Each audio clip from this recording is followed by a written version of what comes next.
Olá, aqui é a professora Deriane Gomes e hoje nós vamos falar sobre a posse responsável de animais.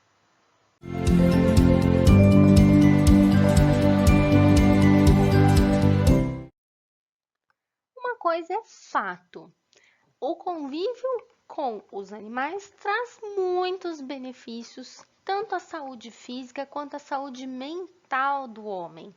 Isso por quê? Porque o convívio com esses animais, ele promove uma redução do estresse por parte do seu tutor, associado ao conforto emocional que o afeto que esses animais proporcionam traz. Então, tudo isso nos remete ao quê? Aos trabalhos que mostram que indivíduos acometidos por depressão apresentam uma grande melhora no seu quadro após passarem a conviver com animais. E também um outro fato que nos dá suporte a isso é nada mais nada menos do que a terapia assistida por animais, que consiste no quê? Consiste em treinar alguns cães, normalmente são cães, e esses cães, eles são levados até algumas instituições, que podem ser o quê? Hospitais, asilos, orfanatos. Em seguida, o que é observado? É observado uma grande melhora aí em parâmetros indicativos de saúde desses indivíduos que foram atendidos pela terapia assistida por animal. Em resumo, né, o convívio com o animal, ele aumenta aí os parâmetros que resultam na felicidade do ser humano. Mas uma coisa nós temos que ter bem claro e levar em consideração, que é o seguinte: um animal não pode ser adotado por impulso. Essa é uma decisão que precisa ser bem pensada, porque muitos indivíduos adotam no calor da emoção e depois se arrependem, querem doar o animal, tentam abandonar esse animal. Por quê? Porque a decisão foi feita num momento emocional e essa pessoa não avaliou tudo que ela precisava avaliar antes de adotar esse animal. Então, por exemplo, vou dar um exemplo para vocês.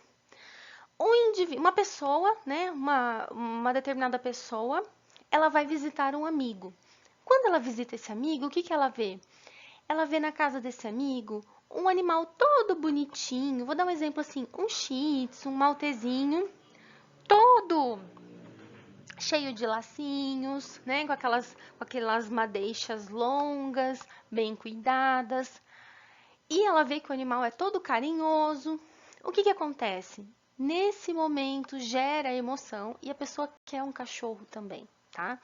Mas ela não para pensar que para deixar aquele pelo longo, liso, bem cuidado, existe um custo, ou, né, ela vai ter que se dar ao trabalho de fazer essa manutenção. Esse animal, ele não é um brinquedo. Esse animal é um ser vivo. Ele adoece, né, ele precisa ser cuidado. Esse animal faz cocô, isso precisa ser recolhido. Esse animal não se alimenta sozinho. Ele precisa receber o alimento, né? Então ele precisa de cuidados. Tudo isso às vezes fica invisível no momento da emoção. Então, vamos ver agora algumas coisas que precisam ser pensadas antes de se adotar um animal. A primeira coisa que nós temos que analisar antes de escolher adotar um animal é a despesa. Isso é algo crucial que não pode ser deixado de lado. Então, a primeira pergunta que eu preciso responder é a seguinte: eu tenho condições de adotar um animal? Eu tenho condições de arcar com as despesas desse animal? Que tipo de despesas são essas? Então, vamos lá. A primeira despesa que a gente tem que levar em consideração é a alimentação. Seja lá o estilo que a gente escolher para esse animal, né? Se eu vou fornecer, por exemplo, ração, ou se eu vou seguir aí um protocolo nutricional e ele vai receber alguma alimentação caseira, desde que orientada por um nutrólogo veterinário. É a primeira coisa que a gente precisa pensar. Além disso, nós temos que pensar o seguinte também: existe aí uma variedade de rações, né? De acordo com a qualidade, a gente tem uma variação no preço e também de acordo com o tamanho do animal. Porque eu tenho que lembrar que animais de porte maior vão ingerir mais ração. Isso se a gente estiver falando de cães, né? Eu tenho outros animais aí, quando a gente fala em posse responsável, nós temos que extrapolar isso para todas as espécies de animais, tá? Então pode ser um coelho, pode ser um gato, pode ser um cavalo, né? Eu tenho que pensar nas despesas que eu vou ter em relação a esse cavalo. Pode ser um pet exótico, tá? Então isso tudo tem que ser estudado antes. Uma outra despesa que precisa ser pensada é a higienização. Então, como que vai ser feita a higienização desse animal? Os banhos serão feitos em casa, o que é possível, ou os banhos serão feitos em um local especializado, por exemplo, um pet shop, tá? Então, eu preciso levar isso em consideração. Normalmente, os banhos em casa, eles são mais fáceis quando a gente tem um animal de pelo curto, tá? Animais de pelo longo é mais recomendado que a gente leve até um local especializado, por quê? Porque esse pelo precisa ser desembaraçado, né? Ele precisa aí de equipamentos próprios para conseguir fazer a secagem de forma adequada, tá? Então, isso também precisa ser levado em consideração. Medicamentos e tratamentos veterinários também serão necessários. Então, por mais que esse animal esteja saudável, em algum momento da vida ele vai adoecer e ele vai precisar de medicamento, tá? Além disso, nós temos que sempre enfatizar o seguinte: o tratamento veterinário, ele não deve ser buscado somente quando o animal está doente. O ideal é nós fazermos isso de forma preventiva e que esses animais sejam levados até o veterinário para fazer um check-up periodicamente, tá? Inclusive, já que a gente está falando de despesas, normalmente, quando você identifica alguma alteração no começo, o tratamento acaba ficando mais barato também, tá? Então, esse é um ponto crucial que precisa ser analisado antes de levar esse animal para casa. Você tem condições de cuidar desse animal? Uma dica que eu dou, pessoal, é a seguinte: procurem pessoas, né, conhecidos que têm animais de estimação e investiguem com eles quanto que eles gastam com esses animais. Aqui eu dei alguns exemplos, né, alimentação, higienização, mas tem muitas outras coisas. Brinquedos, caminhas, né, muitos outros acessórios que você acaba precisando para esse animal. Então, procura um conhecido, aquele que tem um animal parecido com o que você deseja e consulte-o, né? Qual é a despesa mensal que esse animal traz para ele? Um outro ponto essencial, essencialíssimo, é o espaço. Primeiramente, onde você mora? Numa casa ou num apartamento? Então vejam esse exemplo aqui, pessoal. Aqui eu tenho um cão bem pequenininho, né? E aqui eu tenho um dog alemão. Imaginem esse dog alemão vivendo dentro de um apartamento pequeno, né? Porque também nós temos diversos tamanhos de apartamento. Mas imaginem ele vivendo dentro de um apartamento pequeno ou dentro de uma casa muito pequena. Não é proporcional, não tem espaço. Então, vocês concordam que será extremamente desconfortável tanto para o animal quanto para vocês? Lembrem-se o seguinte: todo animal cresce, tá? Então, se você está adotando um filhote, leve em consideração o tamanho que essa raça vai atingir quando adulto. Porque muitas vezes isso engana o tutor, né? Ele não imagina que o animal vai ficar tão grande e esse animal começa a crescer de forma descontrolada. Então, a gente tem que levar em consideração não apenas o tamanho que o animal está agora, mas o tamanho que ele vai ficar após adulto. Um outro item a ser considerado é a necessidade desse animal. Então, nós temos espécies ou raças também que são mais calmas e temos raças de animais que são mais agitados, que precisam de um espaço um pouco maior. Vou dar um exemplo para vocês. O Border Collie, ele precisa de espaço. Ele naturalmente é um animal pastor. Então, ele é uma raça que foi criada para viver solta, livre, né? Então, não é uma raça que a gente considera adequada a viver num apartamento. Ele precisa de um espaço para se exercitar, para queimar energia. Mesmo porque animais muito agitados, quando eles ficam confinados sem poder queimar energia, eles acabam desenvolvendo alterações psicológicas, tá? Eles acabam ficando estressados e o tutor acaba arcando com as consequências disso. Um outro tópico importantíssimo que precisa ser levado em consideração é a disponibilidade de tempo. Você tem tempo para dar afeto para esse animal? Você tem tempo para cuidar das necessidades desse animal? Todas as necessidades: alimentação, levar para passear, levar ao veterinário. Uma coisa que é essencial é ter tempo para disciplinar esse animal.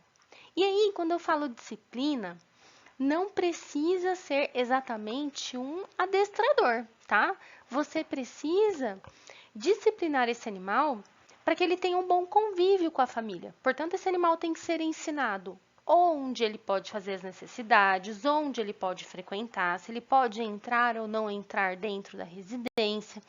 Então, tudo isso demanda tempo. Mesmo porque alguns animais vão passar longos períodos sozinhos, né? Então, se esse animal vai passar um período muito grande sozinho, é o tipo de animal que pode ficar entediado, é o tipo de animal que pode ficar estressado e, por conta disso, vir a causar alguns estragos na residência. Portanto, é de extrema importância dedicar um certo tempo para esse animal. Mesmo porque também, né, eu acabei de falar para vocês sobre disciplina, animais não disciplinados, animais desobedientes são a principal causa de abandono. Então, esse cachorro não obedece, esse cachorro destrói tudo, esse cachorro faz barulho, acoa os vizinhos, enfim. Boa parte disso, pessoal, basicamente é falta de disciplina. Esse animal não foi ensinado, principalmente no início, né? Ele sempre poderá ser ensinado, sempre poderá ser disciplinado, mas na infância é o período que a gente tem aí, quando esse animal é jovem, é o período que ele mais absorve, certo? Então é de extrema importância que esse animal receba comandos, tá? Porque o animal desobediente é aquele animal que o tutor não quer mais. E vocês já pararam para pensar na expectativa de vida desse animal? Quais são seus planos para o futuro? Hoje em dia, um animal vive tranquilamente. Um animal doméstico, um cão e um gato, eles vivem tranquilamente mais do que 15 anos. Você tem que pensar bem. Você tem planos para sair do país nos próximos anos? Você tem planos para casar nos próximos anos? Porque essas são duas grandes desculpas utilizadas para não querer mais o animal, tá? Então, a gente tem que fazer uma projeção e incluir o animal nessa projeção por pelo menos 15 anos, tá? Outra coisa que nós temos que pensar em relação à expectativa de vida são os idosos. Esses animais invariavelmente ficarão idosos. A idade chega para todos. E quando eles se tornam idosos, né, quando eles já estão aí com os bigodinhos brancos, eles vão precisar de maiores cuidados. Eles não vão ser filhotes para sempre, tá? Então, uma coisa que a gente tem que pensar é que, né, principalmente para quem é muito apegado à beleza, a beleza desse animal vai se modificar ao longo do tempo. Então, é de extrema importância pensar na expectativa de vida desse animal, tá? Então, como eu mencionei para vocês, se você tem planos de viagens, quem vai ficar com os seus animais durante as viagens? Vai colocar no hotelzinho, alguém da família vai cuidar desses animais, tá? Outra coisa, e os outros moradores da casa? Eles concordam em ter um animal a mais, né? Ou em ter um animal? Porque por mais que você diga, a responsabilidade será minha, a partir do momento que você leva ele para dentro de uma família, acaba modificando a vida de todos dentro dessa família, tá?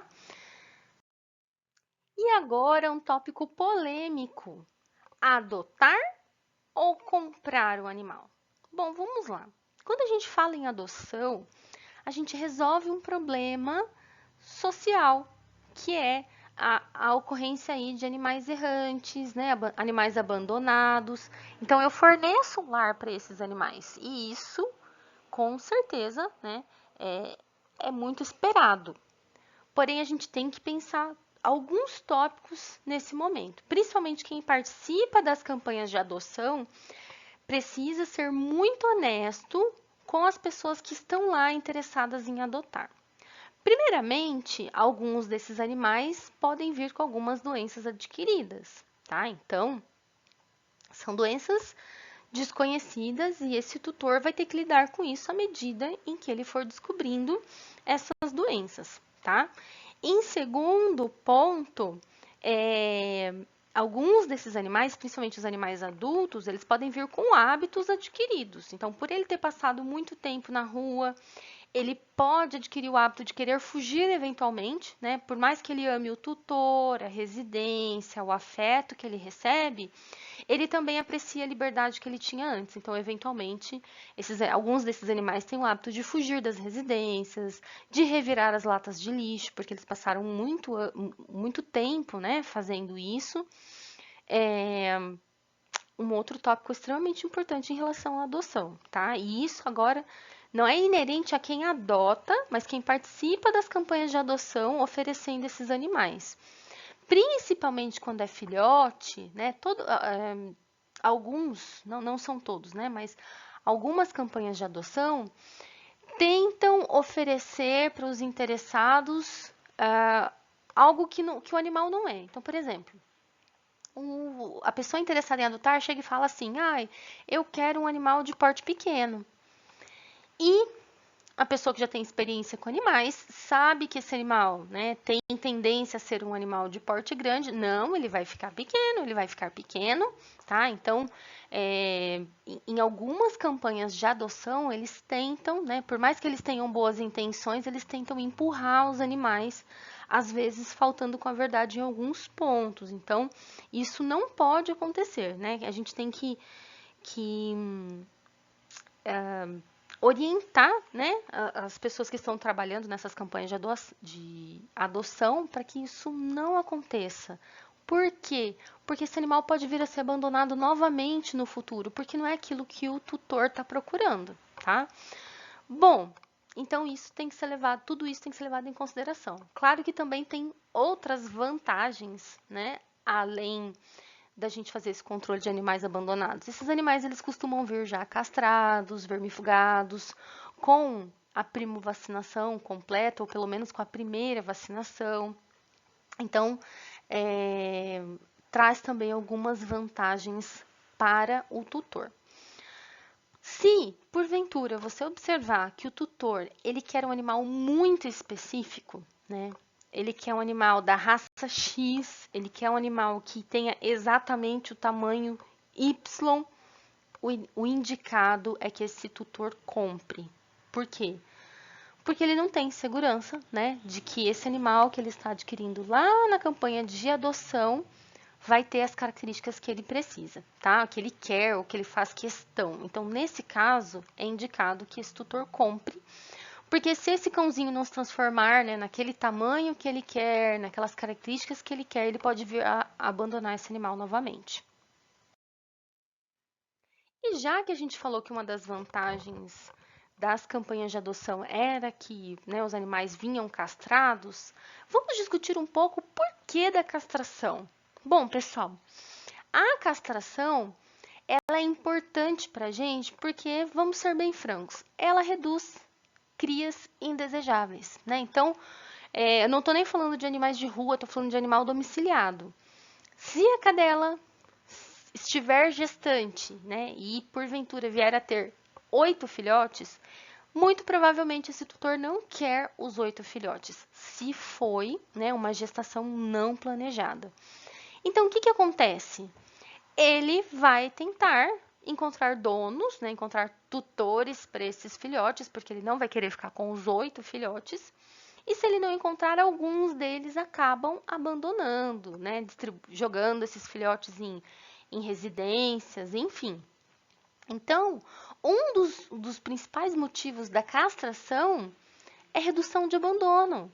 Por quê? Porque eu não tenho crias indesejadas se esse animal for castrado. Tá? A gente ainda tem alguns trabalhos que mostram relação da castração, principalmente a castração feminina, né?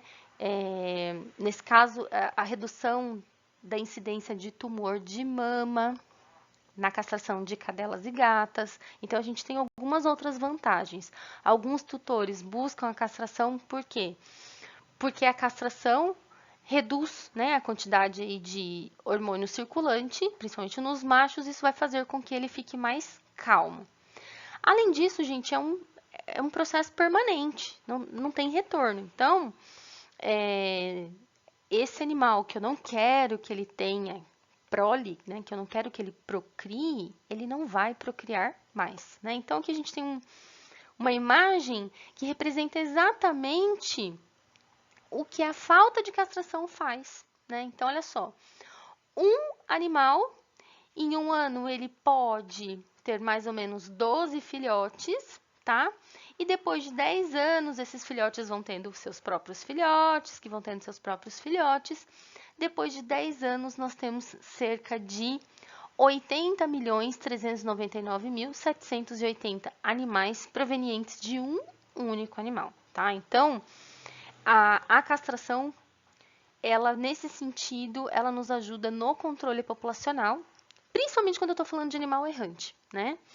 O animal errante que não tem aí como controlar a procriação por outro método. Ainda que o animal domiciliado, mesmo que o tutor não queira castrar, ele pode prender esse animal, né? Tentar, de alguma forma, impedir que esse animal venha a ficar prenhe.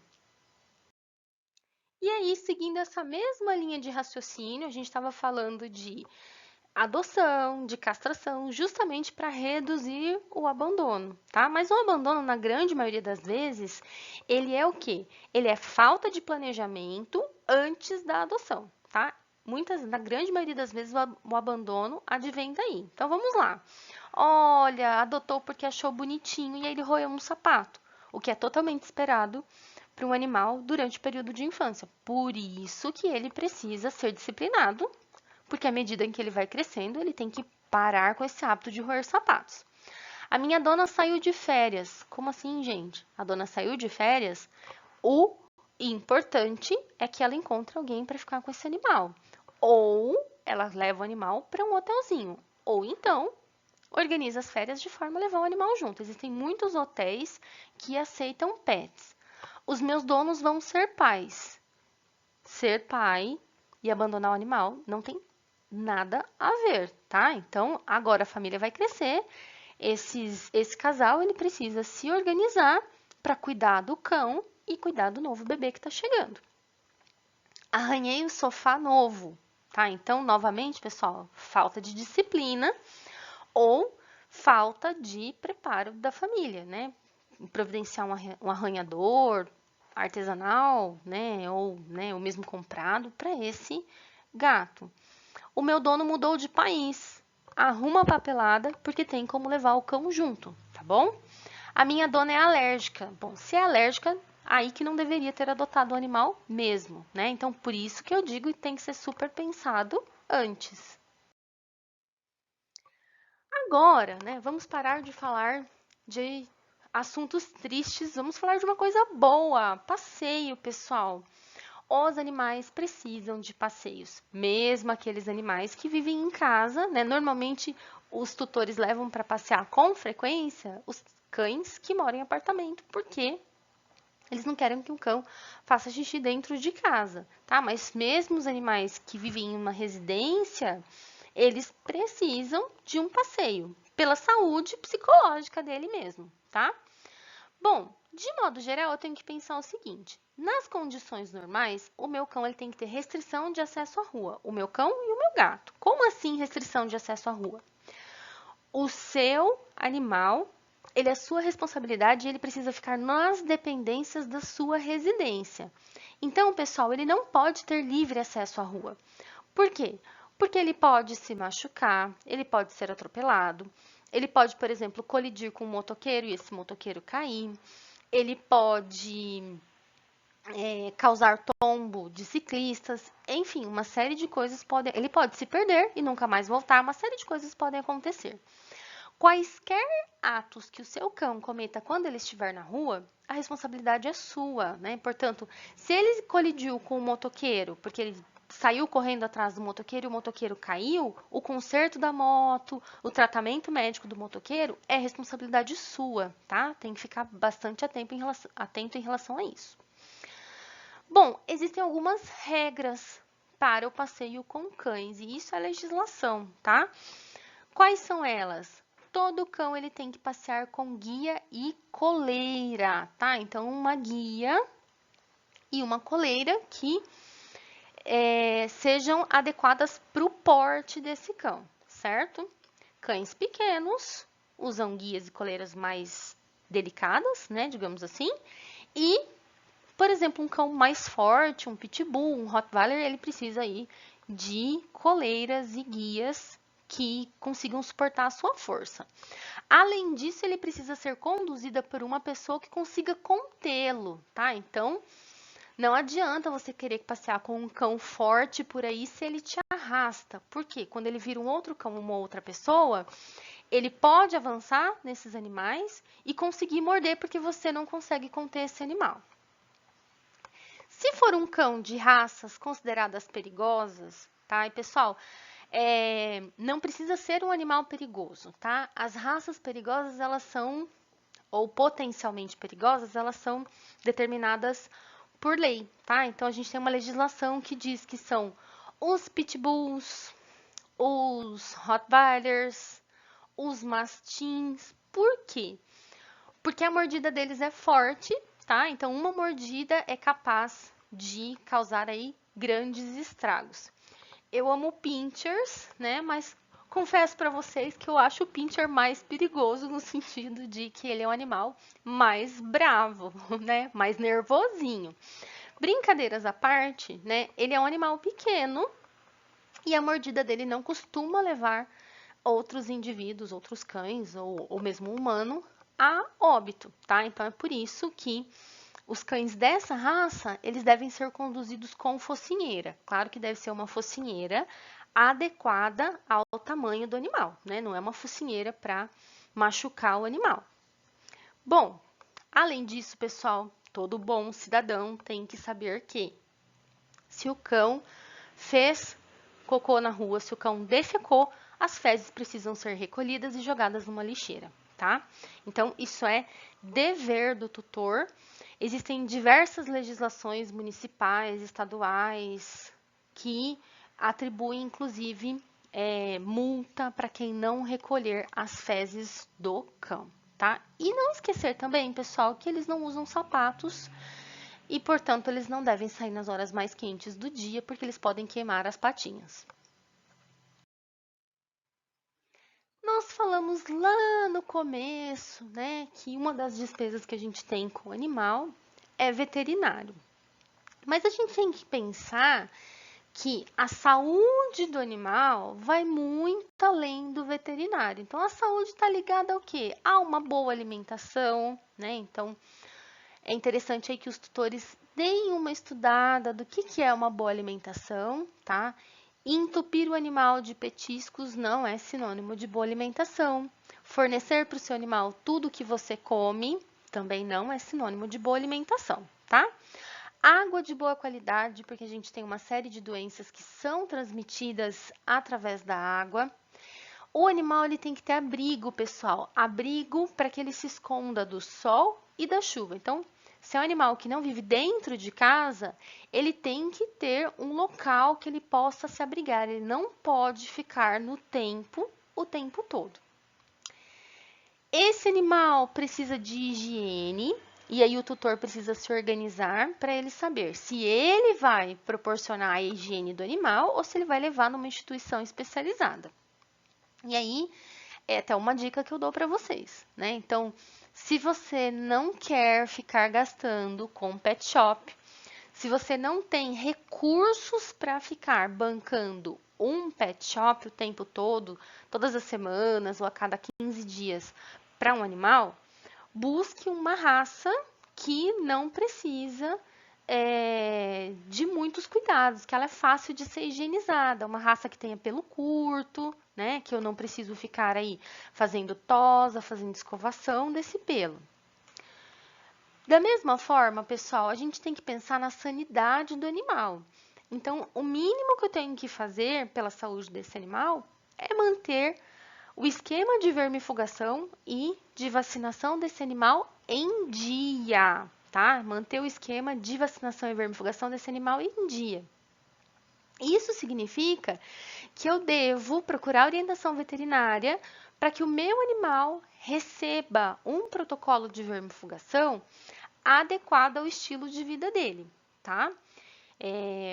Da mesma forma, a vacinação, né? Eu vou ter aí a primovacinação, que é padrão para todos os animais, mas existem algumas vacinas adicionais que elas são orientadas de acordo com o estilo de vida do animal.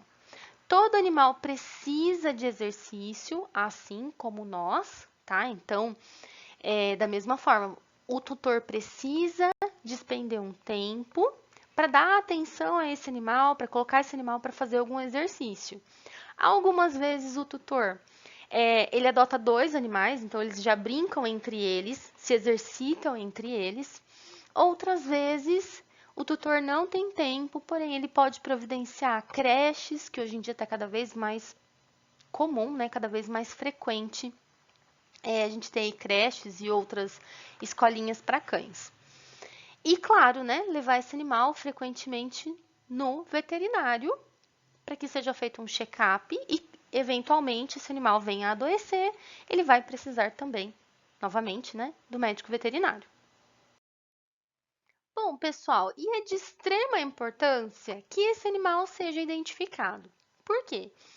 Porque se ele se perder, se ele fugir ou se tentarem furtar esse animal, é possível que ele seja encontrado novamente, tá?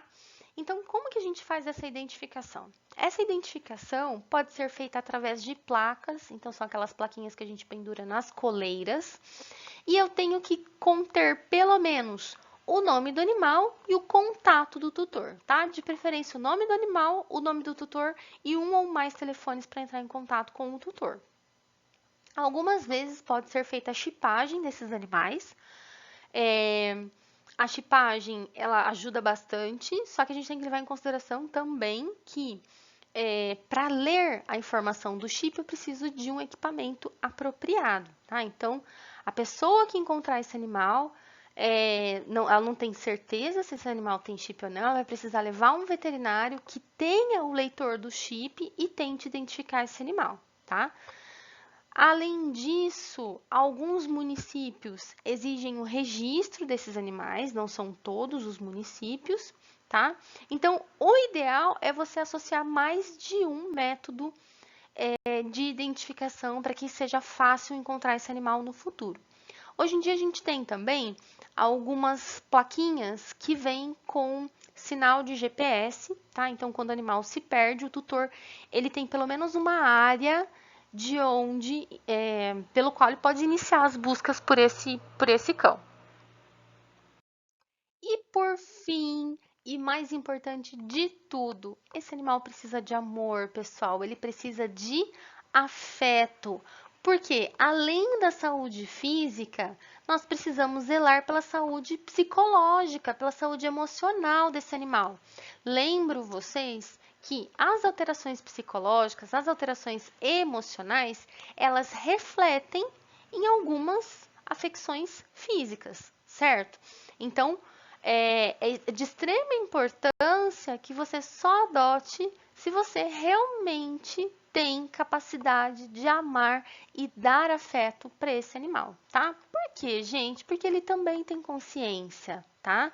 Ele tem consciência e ele se apega ao dono, ele retribui esse amor. Portanto, o mais importante de todos, tudo que eu mencionei para vocês é importante, mas o mais importante de todos é dar amor a esse animal. Bom, pessoal, o que eu queria falar para vocês sobre posse responsável era isso. As últimas considerações que eu tenho para falar para vocês são as seguintes. Primeiramente, se você já adotou, tenha em mente que esse animal depende de você até os últimos dias de vida dele. Então, ele é sua responsabilidade, por favor, não o abandone. Se você conhece alguém que está pretendendo adotar e que você sabe que não tem noção nenhuma do que é ter um animal, compartilhe esse vídeo com essa pessoa, oriente ela, faça essas mesmas perguntas para ela. E se ela responder sim para tudo, ela tem condições de cuidar desse animal, ela vai encontrar tempo para cuidar desse animal, sim, essa pessoa merece receber todo o amor que o animal tem para dar para ela. Tchau, tchau, pessoal, e até a próxima!